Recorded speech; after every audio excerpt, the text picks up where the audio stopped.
Bad boys, what you gonna do? What you gonna do when they come for you?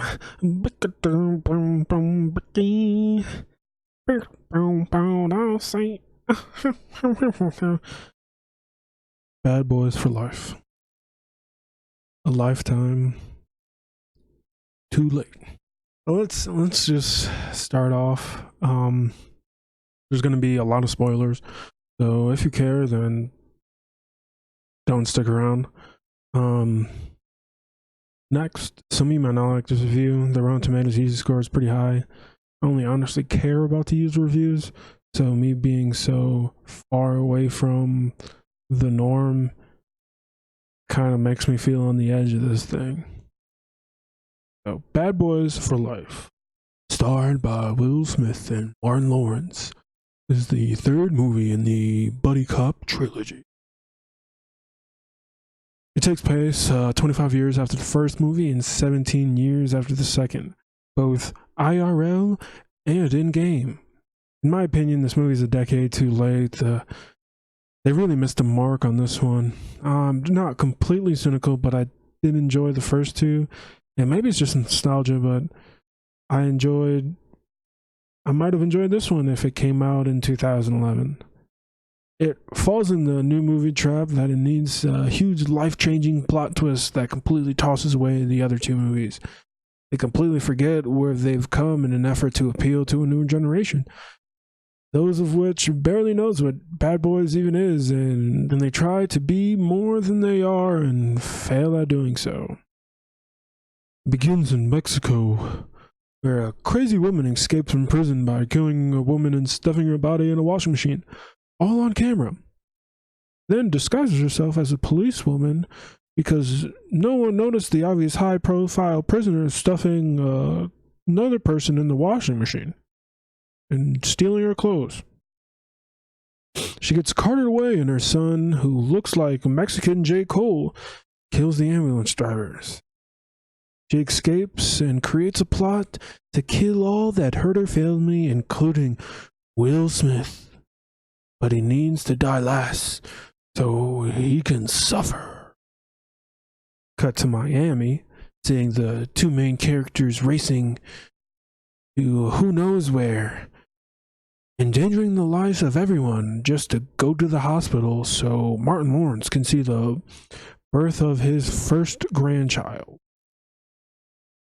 The boyfriend is a nice nostalgic mention to the first movie, and that was pretty interesting altogether. That was a genuinely funny part of the movie.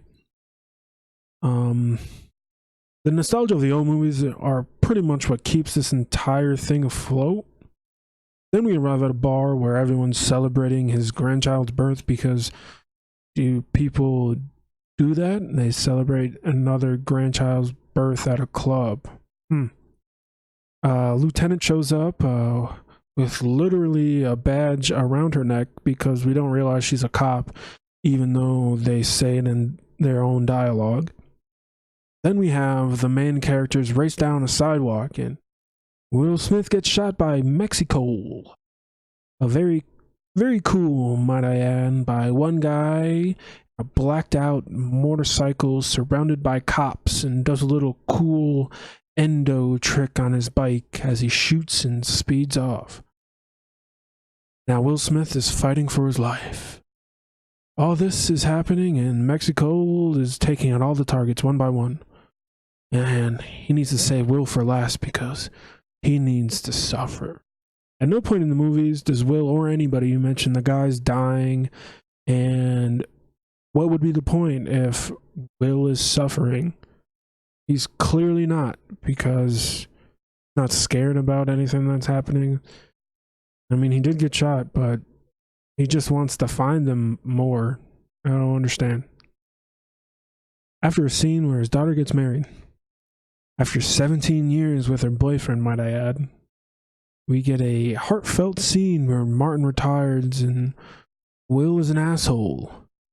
He gets denied by his boss to go after the guys that pretty much killed him and goes out by himself to do pretty much that. And we get a really bad cameo by DJ Khaled. Martin is tucked away and is now watching his grandchild. He gets a call from some random criminal he doesn't seem to be connected to at all, or very loosely, and he contacts Will and they meet after dropping off his baby. Humor! Another scene, we get Will embarrassed about being in a minivan. This guy is literally 45 years old and he's embarrassed about being in a van? Let me squeeze this one in here. All the humor barely hit for a movie that's supposed to be funny, and it's bad. I heard barely a few chuckles this entire movie. I mean, there was more laughing in Star Wars. This movie is literally the worst hitting movie I've ever seen. For a movie that's supposed to be so freaking funny, it fails. The guy that contacted Martin, who literally called him on top of a roof, got thrown off onto Martin's car. Wow, so funny. Will magically gets up there and starts fighting Mexico. After a while, Will loses and they go back, I guess. I don't know. After that, he gets put on a consultant in the ammo squad, and the ammo squad is about as edgy as Shadow the Hedgehog. Another side note, this part of the movie is really mixed up for me, as I really didn't know what was happening. I was so disconnected. There's so many things happening, popping off. Like, there's just random dialogue and exposition being just shot out from all 1,000 different places. It was very hard to follow this middle part of the movie. It seemed like that was just stringed together. There was nothing going on. So Will is now ready for his first assignment, and they find an accomplice. Then he realizes through the cameras that there's going to be a shootout. He enters, and what do you know? A shootout happens. Balls to the wall shootout with nothing coherent, hundreds of cuts, purple smoke, dust shit everywhere.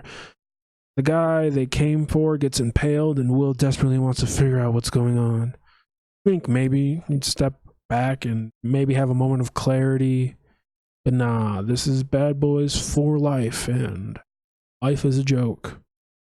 Anyways, now we get Will and his boss at a baseball game, and after some words of wisdom and a walk to the car, the boss gets shot and killed by Mexico.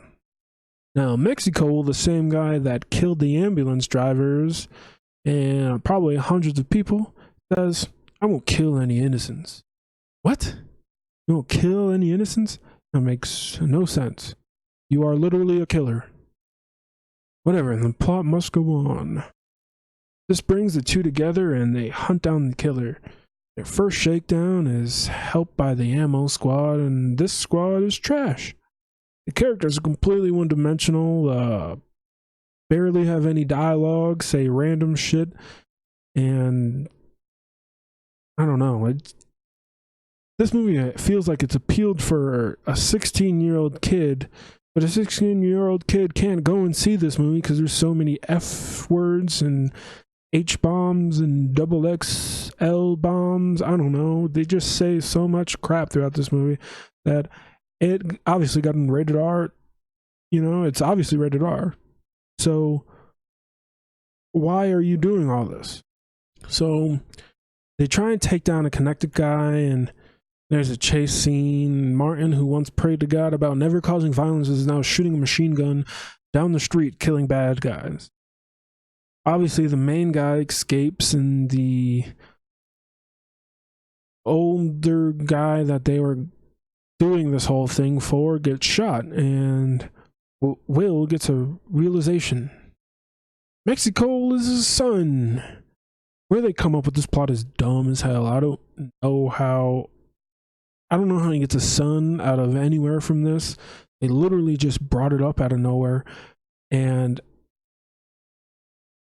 it seems like such a significant thing. I mean, Will says that he's the only woman he's fell in love with.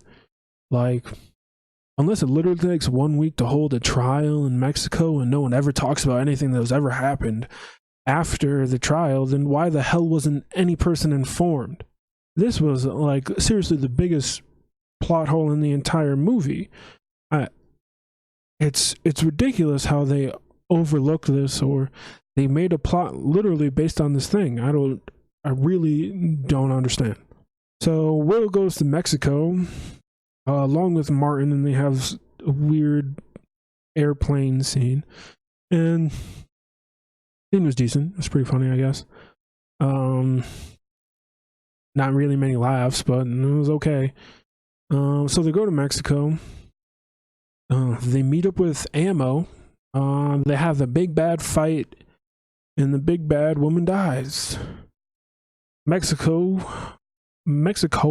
yeah, finally realizes his father's will and tries to save him by taking a bullet for him. Everyone's happy. Yay. Post-credit scene. Will goes up to Mexico and they say they have an assignment for him. What the F? This guy literally killed dozens of people, including your closest friend and boss.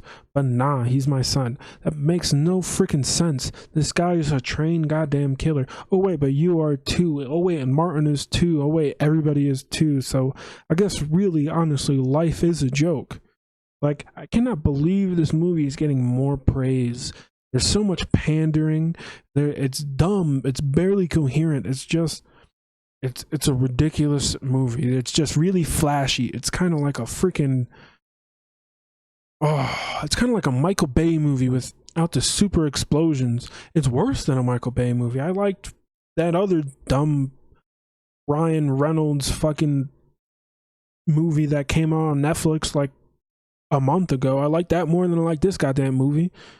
Like, it was more fun than this. It was funnier than this. And I paid $10 to see this shit. Not including the popcorn. Not including the drink. And I had to sit down and watch this trash fire of a movie. This always happens. You know, when actors get a really big head and think that they can direct and produce movies and they can write things. And some of them can. Yeah, some of them can. But this belongs on Netflix. This does not belong on the theater.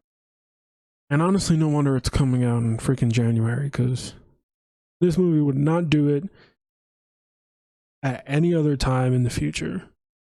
Cannot compete with any other movie. All the superhero movies coming out this year, all the decent movies coming out this year, it's going nowhere, right? Anyways, please subscribe, like, do the thing. I'm gonna try to put out these enough, and I'd like it if some of you guys subscribe, so I'm not just talking to, and I don't feel like I'm talking to air, you know what I mean? Well, thanks, have a good one.